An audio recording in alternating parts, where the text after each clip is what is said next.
everyone, my name is Samuel Adeyemi. Welcome once again to this YouTube channel, Smogab TV.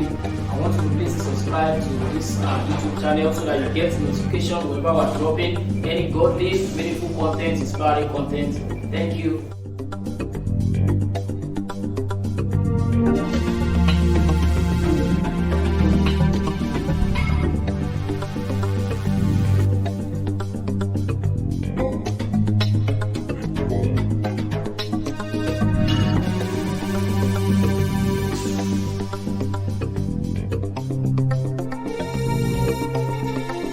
Once again, my name is Samuel Adeyemi, and this is week 4, Introduction to Stage Ethics, SET 101. Quickly, the first thing here in this Introduction to Stage Ethics is know yourself, be yourself. Know yourself, be yourself. While you're speaking as a public speaker, you must never ever try to be like another kind of speaker. You must never ever try to be like another kind of minister. You must never ever try to be like another kind of person. So that means you must know yourself, and that's why the value of knowing yourself is very important, so that you will not be inferior to another kind of speaker. So you must know yourself, and when you know yourself, you must also learn to be yourself. You must learn to be yourself. I've heard sometimes ago a popular speaker, who said while he was growing up, he's a speaker, he's an international speaker of world now, and he's also a minister of God. He said something that he always tried to be like his boss, who he was under there, and he said he is an introvert, and I think his boss is an extrovert. So he, being an introvert, always wants to be like an extrovert in terms of when he's speaking. Of course, when you're speaking, you know you're speaking to everybody, you must be extroverted. But there's a kind of nature that is coined for you alone. So that means you must just try to be yourself, and when you are being yourself, it makes you happy about yourself. Know yourself, be yourself. The second thing is never you shrink away from your audience. Never you shrink away from your audience. For starters, you can move something on the stage a bit. You shift some books or do any physical activity in a jiffy to make you comfortable. And this should never be a habit, because a baby, of course, does not cling to chairs after it once learns to walk. In other words, as a speaker, if you are just starting, of course, you might have the tendency of trying to shrink away from the audience, but never you shrink away from your audience. And even when you get to that stage and you are scared or here, you can try to do some stage business. You can try to move your pen from the left to right. You can try to move your just try to do something on that pew as it appears, or that podium as it appears. Try to move something here and there within a split of seconds to give you a sense of confidence. So, but never you cling to that habit continuously, because of course, like as we said, a baby does not keep holding the chair, does not cling to the chairs once it learns to walk. Of course, the third one is be conscious of awkward movement in your gesture. So try to be conscious of that. So don't just be moving haphazardly, anyhow. Be conscious of awkward movements in your gesture. Be conscious of unnecessary phrases that are not good as it appears. And then make sure you have a good pronunciation, a proper pronunciation. And that's why you have the dictionary with you. It's handy, it can be on your smartphone, or you can have it in the house or what have you, or your pad or your laptop and all that. So you must be conscious of these words. Try to pronounce words appropriately. A good speaker learns every day. So you don't have this mindset of, oh, I don't care, and let me just pronounce it anyhow. No, have a good sense of pronunciation. Try to pronounce words adequately. Learn it. That's why the basis of English is very important in terms of syllable and stress and all that. Of course, we learn every day, so have the ability to learn, unlearn, and relearn. Of course, more is also revealed in the expression of the face. When talking of stage ethics, your expression of face is important. Therefore, gesture speaks volume than long talks. It's not just about long talks, but the way by which you speak it out. And this is why actors know this as well. This is a value that is known very much to actors. Your gestures is very important. Have a smiling face. You see, when I mean smiling face, not just laughing unnecessarily. A boring face reveals, oh Lord, let this cup pass over me. So when you have this boring face on it, speaking to the congregation, it's just like, let's just do this thing and get out of this place. So have a face that is smiling, not necessarily just laughing, but let your face be receptive, and then when that is contagious, it makes the audience to feel relaxed listening to you. There's a saying in Chinese proverb, he who cannot smile ought not to keep a shop. And of course, when you are talking about shop, In this context, you are talking about relating with people. You are selling your ideas to people. That's a shop as well. So if you cannot buy there, you cannot sell your ideas to people. While you're on the podium, you must dress properly. Your dress should be appropriate for the occasion. Your dress should be appropriate for the occasion. Of course, your tie, and then you must have a good color combination. Color combination needs proper attention as this speaks volume of who you are. Color combination needs proper attention as this speaks volume of who you are. Of course, this dressing pattern is, for example, of course, you know, if you are wearing a tie that has stripes, you should know, or you can't wear a shirt that's striped shirt with a trouser that has stripes as well. But more of this is in those, will be discussed, I beg your pardon, will be discussed in the practical class. So the tie, the color combination in terms of dressing and all that must be put in consideration on the podium while you're speaking on the stage generally. So you must forget the hand position. Don't necessarily restrict your hand to the left or the right side to show that you're still scared. So you try to forget the hand position, put your hand everywhere, just be free to do your thing. Walking into and from the pulpit should be normal. Walking into and from the pulpit should be normal. Walking into and to the podium as well should be normal. Not necessarily pulpit for the preachers, but of course those who are not preaching the secular, walking into the stage as well should be normal. And never you mount the stage with pride and exit with humiliation. Never you mount the stage with pride and then you now exit with humiliation. So it's very important that you mount the stage with humility. So don't just go there with pride, and then when you go there with pride, then the next thing is you'll be humiliated down. No. So try to go there with an humble mindset. Be conscious of sitting posture, especially for ladies. As a public speaker, before you go to speak on the stage where they are asking you to come over, while you are seated, be conscious of sitting posture, especially for the ladies, of course, so that you don't expose your private body. And of course, this more also will be discussed in the class. And also, men should talk in their manhood properly to avoid embarrassment and distraction from the audience. That is self-explanatory. You try to talk in properly, and then you talk in your manhood as well properly to avoid embarrassment and distraction from the audience. Never you stand motionless. Don't just stand. Never you stand motionless. Try to move a little. Try to move a little. Even though you are not taking full step, your body movements will show that there's a kind of movement. So do not button and unbutton your shirt nervously as well, or play with your hands. You know, it will show that you are scared. When you are buttoning and buttoning again and all that, it shows you are scared. And if this must be done, maybe when you are scared, you twist your fingers behind, or you wiggle your toes, and no one will notice it. You can twist your fingers behind your back, no one will notice it, you are scared. Or you know, when you wiggle your toes and when you shrink your toes or you contract it, it shows the sign of being scared, but no one should see. So just try to push it and release it towards that area. But you must grow, and that's why you're passing through this training. The view is also important. That's talking about the audience. Crowd your audience together, as this will help the audience themselves flow. When you are speaking and you have different people in different positions and a lot of seats are empty, it doesn't help the speaker. So it's always good that if you are all of having a number of about 50 capacity hall, and then you have about 10 listeners and they are seated, they are so dispersed, try to bring them together. At least they should be at the front or at a particular place that your eyes will be able to accommodate and see all of them. It will help your speaking flow.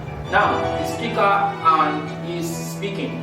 The speaker and his speaking. This is nuggets in speaking. The speaker and his speaking. We're talking about the voice and the words here. A lot of speakers begin their topic with too much recognition. You know, you are given 10 minutes to speak, and you use the first 3 minutes to greet everyone, to pay accolades, to pay homage and all that. It is not good enough. Why this is good? But I said not good enough. Why this is good, I must say, you learn to acknowledge but never hero worship. Learn to acknowledge people but never hero worship. When you begin to hero worship, you begin to use all the whole time. You have 10 minutes and I've used about 3 to 4 minutes to hero worship. Then the remaining 6 minutes, that's when you introduce your topic and all that. No. So please, your voice and words are important. Now, that's just a tip. The first thing in the voice and words is pause between your thoughts groups. Pause between thoughts groups. Pause between your thought groups, but never pause for lack of what to say. Your audience will know. You know, audience are very smart people.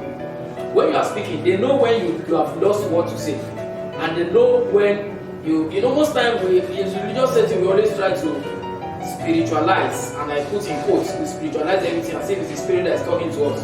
But you know, audience are actually smart. They know when you have lost words. So despite you must pause between thoughts, whatever pause for lack of what to say, your audience will definitely know. Another thing is the pitch. Your pitch is very important. The high and low of your voice is determined by the message that is passed across. And these are powerful tools used by great actors.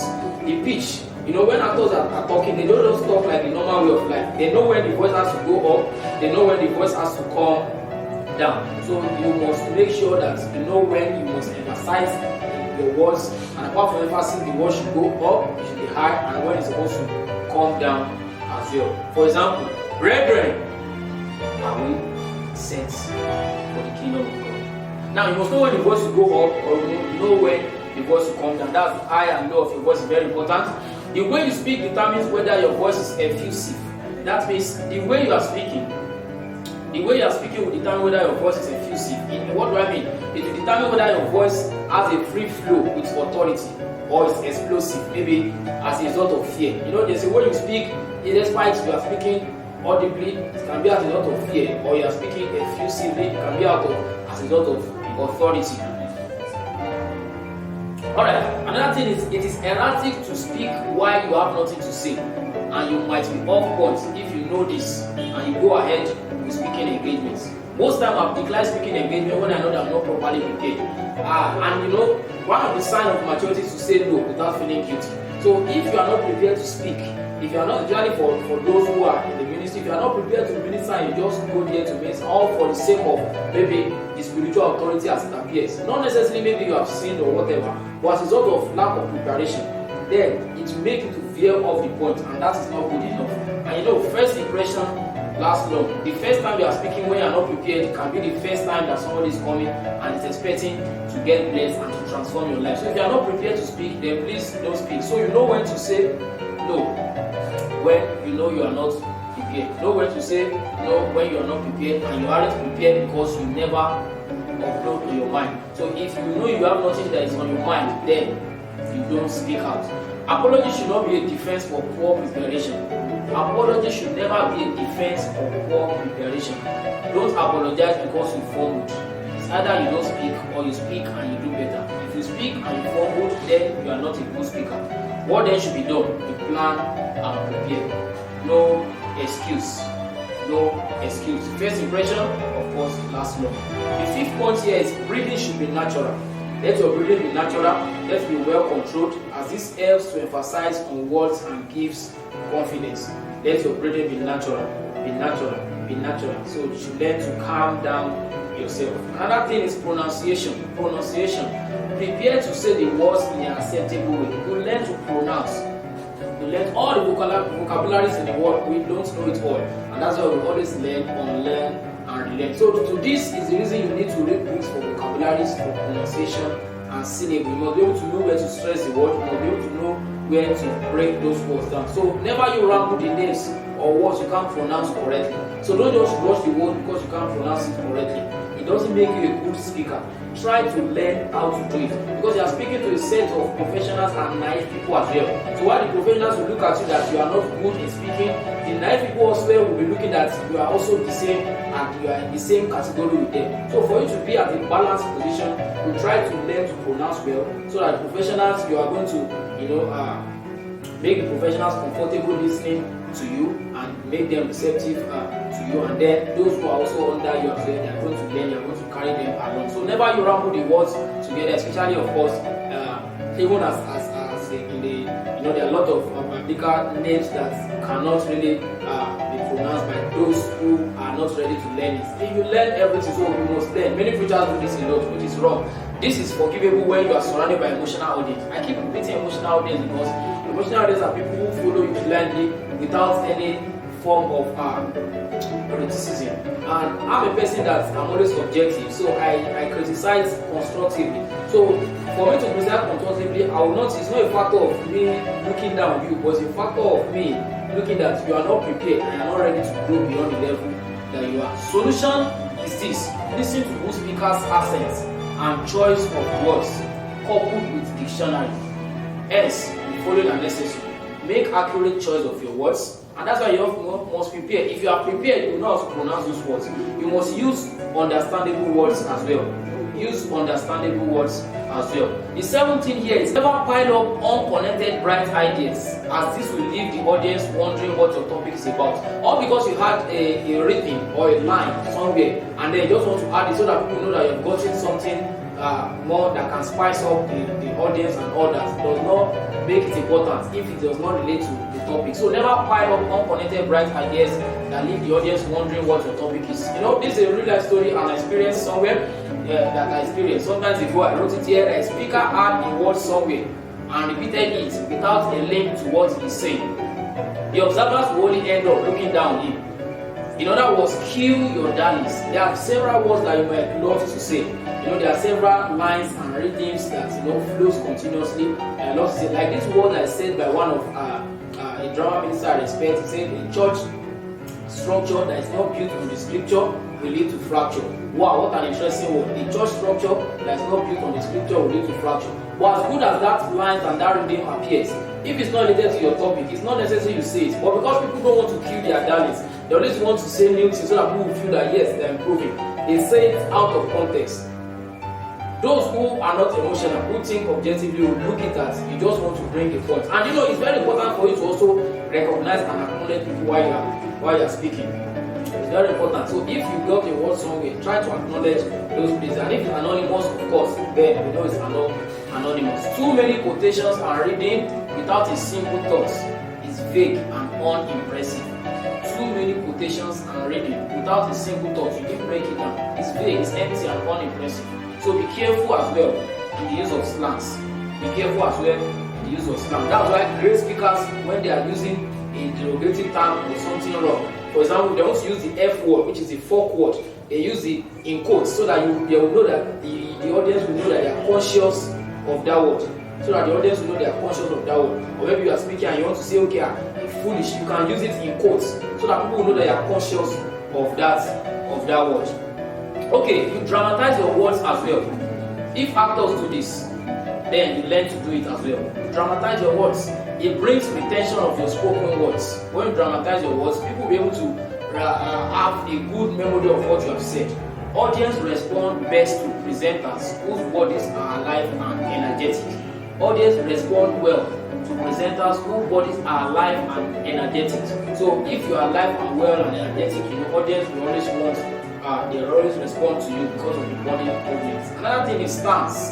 That's the 9th one. How you stand in front of the room. That's what stance is about. How you stand in front of them. Your stance can tell the audience that you're happy. Your stance can tell the audience that you are scared. Your stance can tell the audience that you are confident. Your stance can tell the audience that you are uncomfortable. So depending on how you take that position will determine how the audience will see you. Audiences are very smart. Know this. They read these messages unthinkably but unfairly.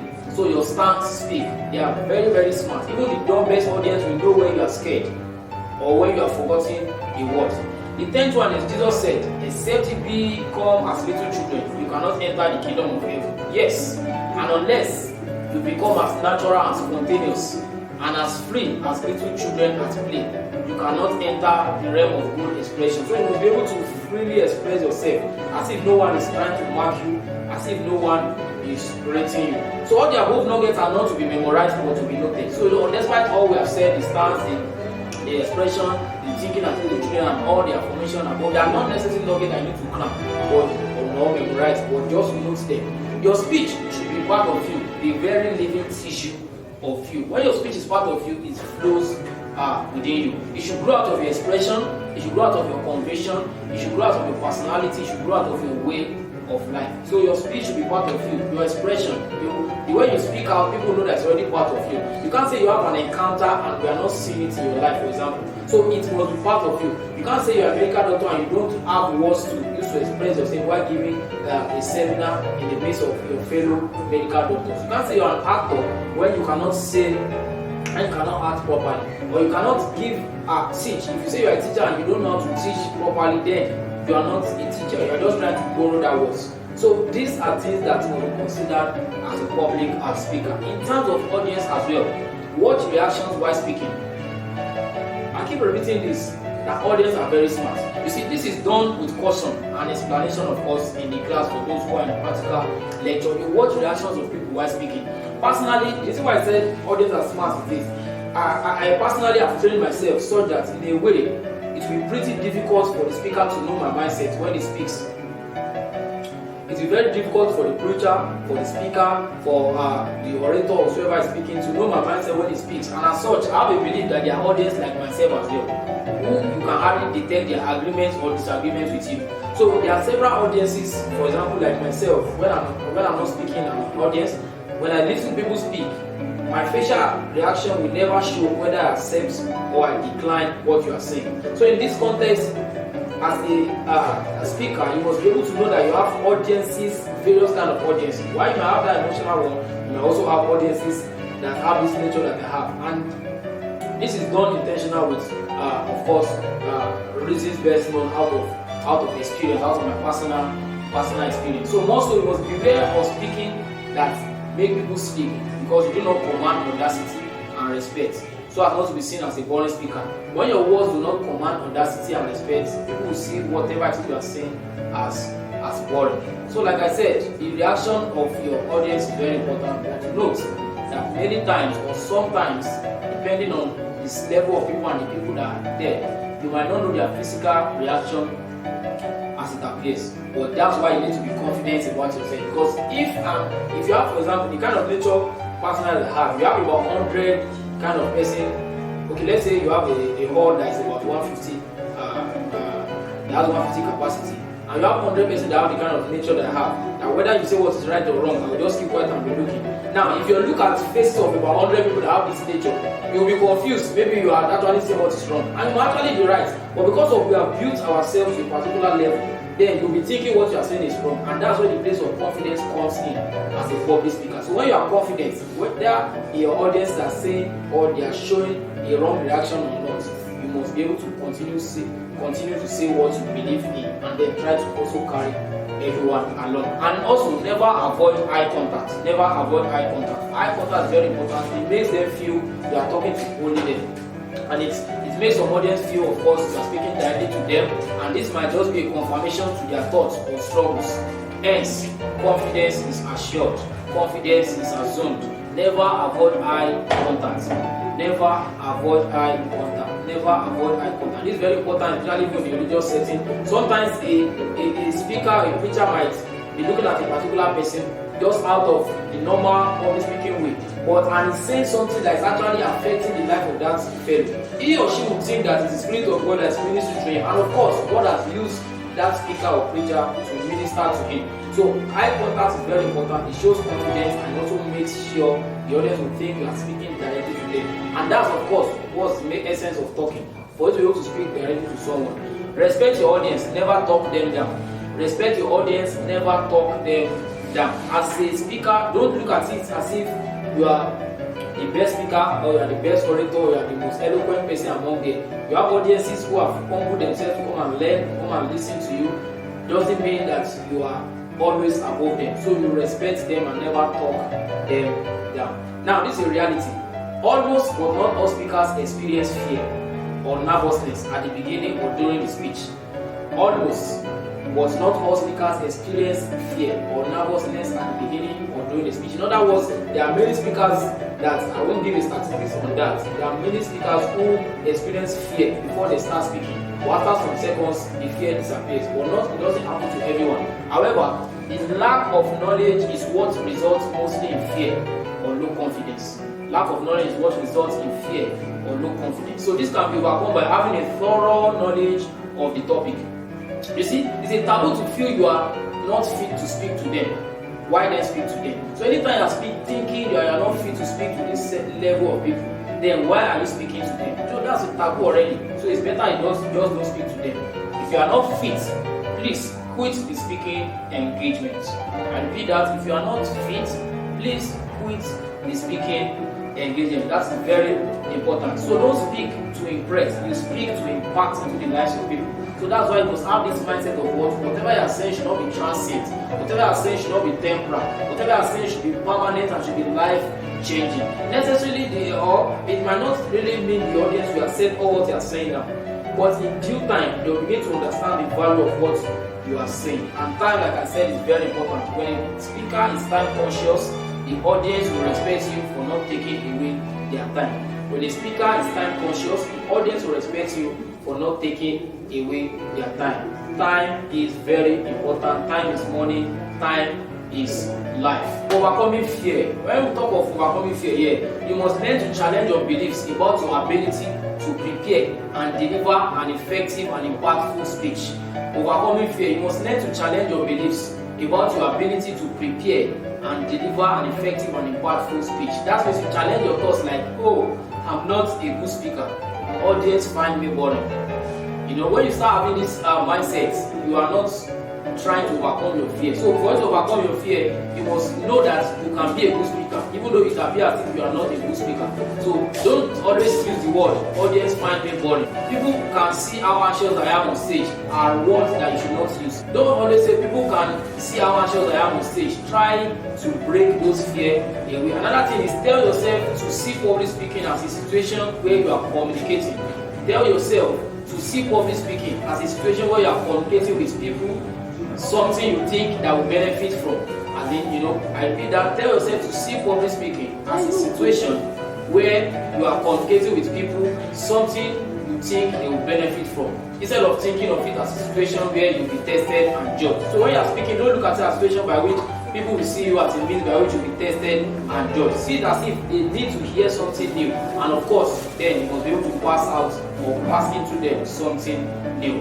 When we talk of overcoming fear, reacting is very important. Approaching public speaking the same way actors approach performing will help you shift your focus from worrying to preparing. So if you want to overcome fear, you don't worry, but you must go about preparing. And the more prepared you are, the more focused on your message and the less distracted by your fear you will be. When you are properly prepared, then you will not be distracted by fear. You must have a positive mindset to inspire, to review, and not to fight.